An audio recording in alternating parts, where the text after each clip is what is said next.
Tinrabaho ko in what way? Simple lang, tatlo lang. Use the product, gumamit ka ng produkto. Kasi simple lang, kahit di mo yan gamitin, sir, naliligo ka naman siguro. Yun, nagsasampo, nagsashampoo, nagtutoothbrush, toothpaste at toothbrush, nagbabitamins, nagkakape, hindi naman nagli-lipstick, no? Hindi pala, hindi na ikasali. So, gumagamit ng produkto. Sa labas, walang kita. Diba? Sa DXN, gumamit ka lang, may kita ka na. Yun yung unang paraan, diba? Yes. Pangalawang paraan, share. Likas tayong marites, atolids, wag nga kayo. Tama ba? Yes. Kesa makasira tayo ng buhay ng iba, gawin nating misyon na kapag DXN ay kinukwento mo, ang gusto mo, ang purpose mo is makatulong sa kanya. Bakit? Yung produkto po ng DXN, malaki ang tulong na nagagawa pagdating sa kalusugan natin. Ay isang proof dyan, mahigit 21 million distributors na po ang DXN. Hindi lang Yes. Pangatlong paraan, build your own group. Magbuo ka ng grupo mong sarili, group of consumers na gagamit din ng produkto. At alam nyo ba, sa paggawa ko na yon, napatunayan ko, totoo pala yung 100,000. Wow. Yeah. Ang sarap pala. Kasi eto bago ko ipakita sa inyo, pruweba, may resibo din ako, mamahira. Bago ko ipakita sa inyo, may gusto ako ikwento, may kli lang to. May kumpare ako sa kabilang subdivision. Kumare ko at kumpare ko.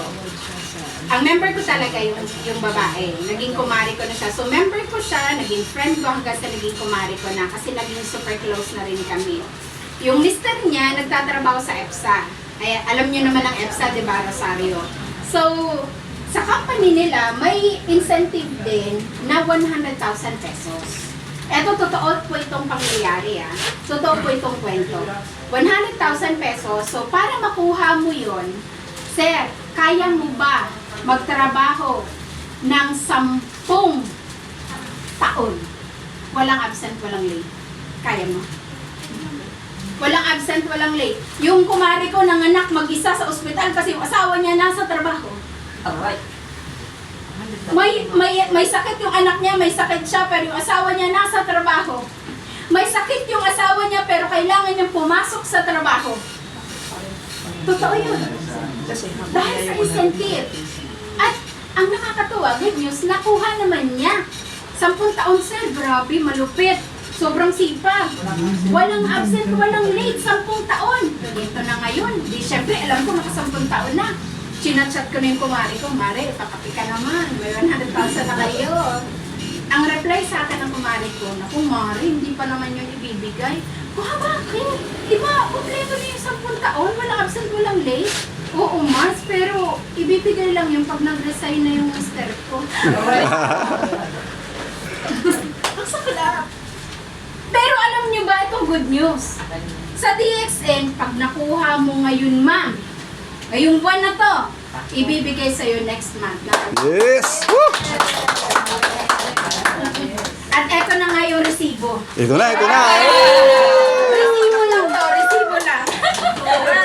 So, ang nakakatuwa po, yes, kasi totoo siya. Alam niyo yung sa sobrang busy ko, hindi ko namalayan, unti-unti ko na pala siyang nakuha. At ang sarap lang na makita mismo na, hala, totoo pala. At hindi mo kailangang hindi umabsent at hindi mali. Pwede kang matulog maghapon. Yes. Pagod ka, tulog ka. Kinabukasan trabaho ulit. Diba? May sakit ka, magpahinga ka, walang problema. May emergency sa bahay, okay lang kahit di ka magpuntang DXN. Basta trabahuin mo siya, eto pa. Kahit di ka umabot ng 10 taon. Halimbawa, trabahuin mo siya 5 years lang, 2 years lang, 3 years lang. Nasa sa iyo. Pag nakuha mo yan, matik, ibibigay sa'yo ni DXN Company. Yes. Resibo, resibo. At ito yung receipt. Uy, ang sarap! Ganito pala yung 100,000. Ay, ang patindahan ko din sa bahay. So, ang sarap lang. Kasi wala po akong pinagkaiba sa mga katulad niyong isinanay din. Busy din po ako. Kasi, konti lang anak ko. So, 5 lang naman. Diba? At ang maliit ko po, grade 1 pa lang. Yung bunso ko. Mag-crown na po muna ako sa kanya. Huwag po kayo masyadong matuwa. Bata pa pa eh. Akala nyo lang po yun, bata lang po yung height. So, ang nakakatuwa po dito, kahit pala nanay ka na, tatay ka na, pwede mo pa rin gawin. Kasi alam niyo po, si Jaime Keding, ang father of DXN Philippines, nag-start sa DXN 60 years old. Sino dito 60 na? Pataas. Ayun. May pag-asa. May pag-asa pa. Huwag niyo sabihin, kasi Mami Karen, bata ka pa eh. Hindi po. Yung unang nagdala ng DXN sa Pilipinas, 60 years old na magsimula dito. Pero nagawa niya pa rin.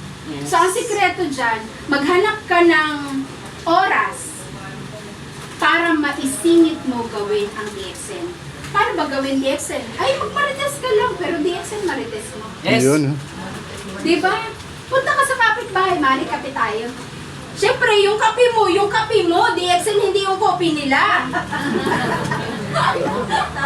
Para makilala ng kumari mo, kapitbahay mo. Yes. Diba? At para makuha nyo rin ang 100,000 pesos na para sa inyo naman talaga. Kaya with that, maraming